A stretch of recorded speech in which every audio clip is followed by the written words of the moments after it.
अभी देवेंद्र गुड़ेला जी, Haryana roadways worker union की depot committee के पदाधिकारीगण व जीन डिपू के बहादुर कर्मचारी साथियों, आज गेट मीटिंग का उद्देश्य आप लोगों को मालूम होगा कि पूरे हिंदुस्तान के अंदर कर्मचारियों और मजदूरों की 11 ट्रेड यूनियन और 11 ट्रेड यूनियनों में से 10 ट्रेड यूनियनों का आह्वान है कि 12 फरवरी को पूरे देश के अंदर फैक्ट्री का मजदूर से लेकर रेल के कर्मचारी, बैंक, बीमा, LIC,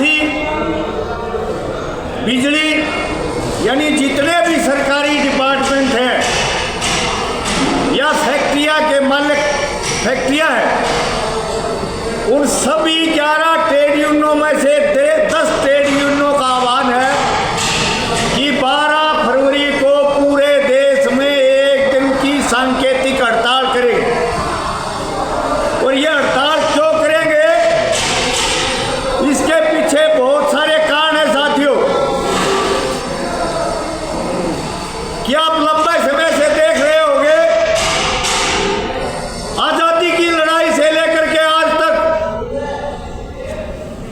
जो कर्मचारी मजदूरों के हक के कानून थे, 28 श्रम कानून, जिसमें हमारे बुजुर्गों ने लड़ाई लड़के यूनियन बनाने का अधिकार, 8 घंटे काम करने का, 8 घंटे विश्राम करने का, 8 घंटे मनोरंजन करने का, और पूरे देश के अंदर वर्किंग क्लास ने लड़के वेतन आयोग का तय करवाया। वेतन यानी ये काम करने वाले मजदूर को कम से कम जीने के लिए कितना वेतन चाहिए। हमारे पूर्वजों ने लड़ाई लड़के ये अधिकार लिए, लेकिन केंद्र सरकार क्या कर रही है, पिछले दिनों 28 श्रम कानूनों को छोड़ के 4 लेबर कोड बिल लेके आ रही है। और उन बिलों में प्रावधान है कि आपको जो 8 घंटे का काम था, मालिक या सरकार 8 घंटे से 12 घंटे का काम भी ले सकती है, जरूरत पड़ी तो 12 घंटे से ज़्यादा का काम भी ले सकते हैं। हमारे यहाँ नियम था, अगर 12 घंटे 8 घंटे से ज़्यादा काम लेगा तो तनख्वाह के बदले डबल और टाइम देना पड़ेगा। इन कानूनों को बदल रही है सर। यूनियन बनाने का अधिकार था कि यहाँ कोई भी 11 मानस किसी भी वर्ग में इकट्ठे होकर के अपनी यूनियन बना के यूनियन रजिस्टर करवा सकते हैं, लेकिन सरकार ने हमला है उस पर। मैं ये कह दिया कि जो भी यूनियन बनाएंगे, कुल टोटल कर्मचारी और मजदूरों का 52% उसके जो मेंबर होंगे उस यूनियन को जो है रजिस्ट्रेशन किया जाएगा बस। इसलिए हम कहना चाहते हैं कि ये जो आने वाली 12 तारीख है, इसमें रोडवेज की जितनी भी यूनियन है, पहले तो उनसे अपील करते हम कि आज एक विशाल भाईचारा पूरे हिंदुस्तान का मजदूर, कर्मचारी, और आपको पता भी होगा कि पूरे हिंदुस्तान के जो 450 यूनियन है किसानों की, उन किसान संगठनों ने भी इस 12 तारीख की हड़ताल का समर्थन किया है। यानी कमेरा वर्ग, पूरा का पूरा कमेरा वर्ग इस हड़ताल में शामिल है। अपील करेंगे रोडवेज में जितनी भी यूनियन है, कोई आवाज सुनता हो तो इस 12 तारीख की हड़ताल में शामिल होना चाहिए। पूरे हिंदुस्तान के 45 लाख लोग 12 तारीख को हड़ताल करेंगे। 45 लाख कर्मचारी 12 तारीख को हड़ताल करेंगे। और पिछली 9 जुलाई की हड़ताल में भी मजदूर और कर्मचारियों को मिला करके 28 करोड़ लोग हड़ताल पर थे। अब की बार उम्मीद है कि 52 करोड़ लोग हड़ताल करेंगे 12 फरवरी को साथियों। इसलिए जो भी संगठन रोडवेज में काम करते उनसे अपील करते हैं हमें 12 तारीख की स्ट्राइक में शामिल हो। ये मांग और मुद्दे ये अकेले रोडवेज कर्मचारी के नहीं है, अकेले उस मजदूर के नहीं है जो फैक्ट्री में काम करता है। ये एक बड़ा हमला है। इसमें अकेले 4 लेबर कोड का विरोध नहीं है, जितने भी सरकारी महकमे हैं उनका निजीकरण बंद करो। यानी आज हिंदुस्तान में आप देखोगे तो लाखों करोड़ों पोस्ट खाली पड़ी है। मोदी जी ये कह के आए थे कि हर साल 2 करोड़ रोजगार देंगे, लेकिन रोजगार नहीं दिया, पोस्ट खाली पड़ी है। महकमे को बदनाम करके बेचने का काम कर रही है सरकार। निजीकरण से बचाना इस लड़ाई के माध्यम से। दूसरा, हमारी जो पुरानी पेंशन है उसको बहाल करवाने का मुद्दा है। तीसरा, 8वें वेतन आयोग, अभी कल बजट पेश किया सरकार ने। पढ़े लिखे साथियों, अगर 8वें वेतन आयोग का 2026 के लिए 1 भी रुपया नहीं रखा सरकार ने, सिर्फ 45 करोड़ रुपये छोटी मोटे काज को नया लगेगा उसके लिए बजट बढ़ा है, लेकिन वेतन आयोग का बजट नहीं रखा। अगर आप लोग इस हड़ताल में नहीं आए, सरकार वेतन आयोग पर भी हमला कर सकती है। पहले भी। दूसरा, पूरे हिंदुस्तान का जो किसान मजदूर क्यों हड़ताल पे, तरह तरह के कानून लेके आ रही है सरकार। बिजली का निजीकरण करते हुए स्मार्ट मीटर लेके आ रही है। सब न चाहिए बिजली, यानी फोन की तरह ऐसे मीटर होंगे जो रिचार्ज करवा लेगा। 5 दिन का रिचार्ज है तो 5 दिन बिजली चलेगी, वो पैसे पूरे होने कट जाएगी। रात में 12 बजे अगर पैसे खत्म हो गए तो 12 बजे बिजली जाएगी। उद्योग धंधे घर में जो भी सारा काम यूँ का यूँ, अगर आटा चक्की चल रही है तो बीच में ही बंद हो जाएगी, आटा नहीं मिलेगा साथियों। ऐसे कानून सरकार जो लेके आ रही है। दूसरा, रोडवेज की जहाँ तक बात है साथियों, अभी साझा मोर्चा का आह्वान था कि 18 जनवरी को परिवहन मंत्री का घेराव करें। परिवहन मंत्री का घेराव से पहले डीजी की चिट्ठी आ गई, बातचीत के लिए बुला ली। हमने उस दिन भी कहा था साथियों, अभी घेराव मंत्री का है, डीजी के साथ कई दौर की बातचीत हो ली। सिर्फ ये कहेगा ये पत्र बढ़ा दिया, हमने एफडी में भेज रखा है, ये आपकी मांग वाजिब है, ये हम इस पर करना चाहते हैं, सरकार के पास भेज रखा है। हमने कहा था साथियों यूँ उन्हें हमारी जो छुट्टियों के पैसे थे काट लिए, हमारी जो छुट्टियाँ ये। हमने कहा कि या तो उस पर CSR लागू कर दो, हमारी शनिवार एतवार की छुट्टी कर दो और उसका हिसाब ला लो, जितने दिन हमने शनिवार एतवार की छुट्टी नहीं करी उसी के हिसाब से हमारी छुट्टियों को गणना कर लो और बिठा लो, हमारे पैसे लगते हैं दे दो। लेकिन उन्होंने कहा कि आपकी जो छुट्टियाँ हैं इसका हमने जो पत्र बढ़ा दिया। हमने कहा ये वर्कशॉप खाली पड़ी, इसमें भर्ती कर लो। हमारे बहुत सारे साथी अप्रेंटिस करके वर्कशॉप से भी गए हैं, खाली पोस्ट करनी है। ये आपने रोडवेज के महकमे को चलाना है तो इसमें पक्के कर्मचारी नहीं बचे।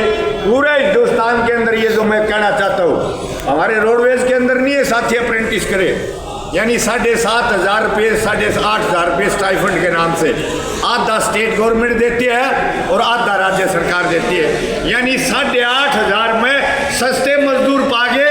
इन अप्रेंटिस पूरी होती है उसे विभाग में भर्ती कर ले तो पक्का रोजगार मिल सके नहीं, मिल सकता है नहीं, खाली पोस्ट पड़ी है नहीं। लेकिन करना नहीं चाहती सरकार, बेरोजगारों को रोजगार नहीं देना चाहती सरकार, पक्के कर्मचारियों की जो मांग मुद्दे उन पर बातचीत नहीं करना चाहती। हमने कहा खाली पोस्ट पड़ी है, प्रमोशन कर दो, करेंगे जी।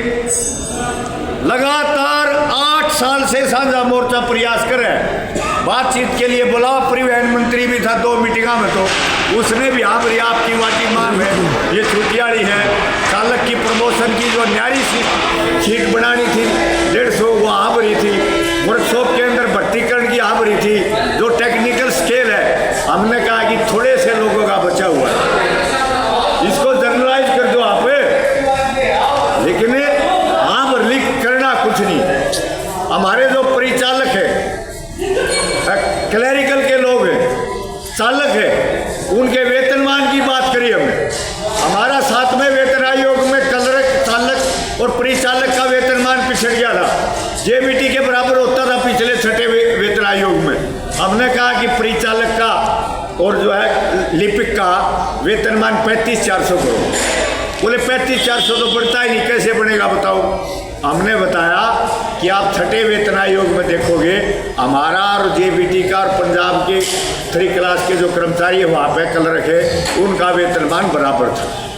7वें वेतन आयोग में आपने इन लोगों का वेतनमान नहीं बढ़ाया, पंजाब के बराबर हमारा ये वेतनमान बैठता है। और आज के दिन डॉक्टर एग्राइड ने जो वेतन तय करने की नीति बना रखी है, उसमें जो है परिचालक का और लिपिक का 35,400 ग्रेड बैठता है, और हमारे चालक का हैवी ग्रेड जो है 53,100 रुपये बैठता है। आप विसंगति है ये दूर करो। बात तो बोले आपकी ठीक है, लेकिन 35,400 तो नहीं कर सकते। 21,700 हमारी मांग 35,400 की है। आप कितना करोगे वो तो आपने देखना। हमारे वहाँ बनाओ 21,700 दे रहा, यू पहले क्लर्कों को 1.5 लाख है, हमारा पूछ के दिया था। यानी हमने 35,400 की मांग है हमारी मांग है वर्कशॉप पर भर्ती करो। हमारी मांग है चालक परिचालक जो है ये जो खाली पोस्ट है उसमें पक्की भर्ती करो। दूसरी एक मांग है साथी, आप लोगों को पता हो पूरे देश में हरियाणा में कर्मचारियों ने, मजदूरों ने केस कर दिया हाई कोर्ट में, और हाई कोर्ट का फैसला आ गया कि किसी भी कर्मचारी को 10 साल से ज़्यादा कच्चा नहीं रखा जा सकता, चाहे वो एडोक पे है, चाहे वो HKRN पे है, चाहे वो जो है उसको दूसरा जो वेतनमान मिलता है ये जो परियोजनाओं में मानदेय, चाहे मानदेय पे। और जो ग्रामीण सफाई कर्मचारी भी थे 2, उसमें सफाई कर्मचारी है क्या है, ग्रामीण सफाई कर्मचारी भी थे 2 उसमें। उस केस में कोर्ट ने ये कहा कि इनको, उन्हें वकील ने कहा कि इनको तो जी मानदेय मिलता है। कोर्ट ने कहा चाहे कौन सा दे मिलता हो, अगर पोस्ट है यू जीवेंगे इतने सफाई का काम चलेगा तो इसको आप 10 साल से ज़्यादा कच्चा नहीं रह सकते। कोर्ट ने फैसला दे रखा है किसी भी प्रकार का कर्मचारी है उसको आप 10 साल से ज़्यादा कच्चा नहीं रह सकते। ये मांग भी है इस हड़ताल के अंदर, पूरे देश के अंदर, पूरे हरियाणा प्रदेश के अंदर, कि जिस भी कर्मचारी ने, वैसे तो पॉलिसी के अनुसार लिखा उसने 93 की ये जो 2-3 पॉलिसी अपन पीछे पक्के करवाए कर्मचारी, उन्हीं पॉलिसियों में उन कर्मचारियों को पक्का किया जाए जो रह गए थे। लेकिन सरकार बदमाशी करना चाहती है, नियत नहीं है। लेकिन एक बात दबाव में आपके ये प्रोसीजर जरूर चला है कि नीचे से उनके जो है नाम HKRN के उनके लोगों के नाम मांगे जा रहे हैं। इसलिए आप लोगों से अपील है कि अपने वो नाम भी उसमें कराएं। और जो HKRN का हमारी मांग है कि HKRN का जो पक्के काम का कर्मचारी, कच्चे कर्मचारी भर्तीकरण का पक्का महकमा खोल दिया, इस हड़ताल में ये मांग है इस HKRN के डिपार्टमेंट को भंग किया जाए और जितनी भी खाली पोस्ट है हरियाणा के अंदर उन पर पक्की भर्ती किया जाए। काम पक्का है तो नौकरी भी पक्की भर्ती की जाए। इन मांग और मुद्दों को लेकर के जो है 22 तारीख की आप आज स्ट्राइक करें, और घबराने की जरूरत नहीं है साथियों। 12 फरवरी की, 22 फरवरी का अपना जो है मंत्री का घेराव है, 12 फरवरी की आप जो हड़ताल कर रहे हैं। और इस हड़ताल में साथियों मैं दावे के साथ कहता हूँ पूरा हिंदुस्तान बंद हो, लेकिन आपके बीच में कुछ लोग आएंगे या कहने के लिए अब ये तो केंद्र की हड़ताल है, पुरानी पेंशन केंद्र की मांग है, रोडवेज का निजीकरण ना हो या केंद्र की मांग है, हमारे कच्चे कर्मचारियों को पक्का किया जाए या केंद्र की मांग है। इस हड़ताल के मांग और मुद्दे देखो, स्मार्ट मीटर नहीं लगे, महंगाई नहीं हो, सभी डिपार्टमेंटों का निजीकरण रोका जाए, ये सारी की सारी मांगे रोडवेज कर्मचारियों की मांगे हैं। इसलिए सभी यूनियनों से भी अपील करते हैं और पूरे हरियाणा प्रदेश में रोडवेज कर्मचारियों से अपील करते हैं कि आने वाली 12 फरवरी को पूरे देश के कर्मचारियों और मजदूर और किसानों के साथ कंधे से कंधा मिला करके आप हड़ताल करेंगे और सरकार को ये बताएंगे कि जो आपकी जन विरोधी नीति है, जो काले कानून है, लेबर कोड जो लेके आ रहे हो, उन लेबर कोड को वापिस करो। हिट एंड रन काले कानून जैसे हमारे चालकों पर जो सजा का प्रावधान किया है, उसकी भी इस मग के अंदर मांग है कि एक्सीडेंट होने के बाद थोड़ा सा चालक जो है भीड़ में उसकी पिटाई ना कर देगा, अगर साइड में भी हो जाए तो उसको हिट एंड रन कानून में ले रही है सरकार, क्योंकि अगर वहाँ कर्मचारी वहाँ रहेगा तो जनता पीट के मारेगी, अगर माड़ा सा न्यून हो गया तो उस पर हिट एंड रन कानून लागू होगा, 10 लाख रुपये जुर्माना और 7 साल की सजा, कोई भी वो नहीं है। ऐसे इसी प्रकार से ट्रांसपोर्ट का जो बिल लेके आई सरकार, ये आप देख रहे होंगे, ये जो निजीकरण की नीतियाँ हैं, ट्रांसपोर्ट के नियम हरियाणा राज्य पूरे देश में राज्य सरकारों के पास अधिकार था कि कहाँ का परमिट देना और कहाँ का नहीं। सरकार ये बिल ला करके राज्य सरकारों से भी जो है इसका अधिकार केंद्र सरकार ने ले लिया। अगर आपने देखा हो कि यहाँ इस पीटी पे जा करके वहाँ नई नई चमकती हुई बस मिलेगी, अपनी रोडवेज की बसों को लगने की जगह नहीं छोड़ रखी, वहाँ पे चकाचौंध बना रखा है ISBT, वहाँ पे AC इलेक्ट्रिक बसों के नाम से रोडवेज का निजीकरण किया जा रहा है। एक बार मैं चला गया, वहाँ जयपुर की बस लग रही थी, माँ भाई जयपुर जाना क्या किराया है, बोला जी 700 रुपये। कितनी सवारी है? माँ 8। बोला महिला कितनी है? माँ 4 पुरुष। बोला महिलाओं का है जी 350 रुपये किराया, आ जाओ महिला टिकट में ले चलाएंगे। यानी हमारी बस बराबर में खड़ी है, इतने कंपटीशन में जियोगी फ्री भी ले जा सकते हो। जिस दिन हमारी रोडवेज की बस हट जाएंगी वो 700 की जगह 7000 रुपये किराया का जयपुर का किराया लेंगे। ये जनता को लूटेंगे। ये लूटने के लिए बड़े बड़े ठेकेदारों को 1000 1200 2000 बसों वालों को परमिट दिए जा रहे हैं और राज्य सरकारों से ये अधिकार खोसा जा रहा है। इसलिए अपने अधिकारों की रक्षा के लिए आप आने वाली 12 फरवरी को जो हड़ताल करेंगे और इन मांग और मुद्दों को जो है लेकर रहेंगे। मैं दावे के साथ कह सकता हूं साथियों, अगर आप लोगों ने 12 फरवरी की हड़ताल की तो ये हड़ताल का अधिकार बच जाएगा, यूनियन बनाने का अधिकार बच जाएगा। अगर ये 12 तारीख की हड़ताल कमजोर रहेगी तो मैं दावे के साथ कह सकता हूं साथियों, भविष्य में यूनियन बनाने का अधिकार नहीं रहेगा और ये आंदोलन करने का, सामूहिक सौदेबाजी करके सरकार से या फैक्ट्री के मालिक से अपने वेतनमान तय करवा लिया करते।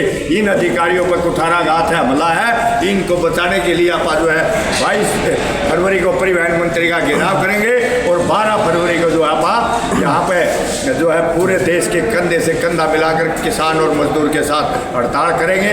आप लोगों ने मेरी बात सुनी, कोई गलत शब्द निकल गया हो तो वापस लेता हूँ। फिर दोबारा से रोडवेज के सभी यूनियन और सभी कर्मचारियों से अपील करते हुए कि किसी भी यूनियन का कोई भी कर्मचारी बात सुन रहा हो तो 12 फरवरी की हड़ताल के लिए अपने राज्य के नेताओं से बात करें और इसमें हड़ताल में शामिल होने की अपील करते हैं साथियों से। पूरे देश के मजदूरों की एकता के साथ एकता बनाए रखें तो आप लोगों की निश्चित तौर पर जीत होगी।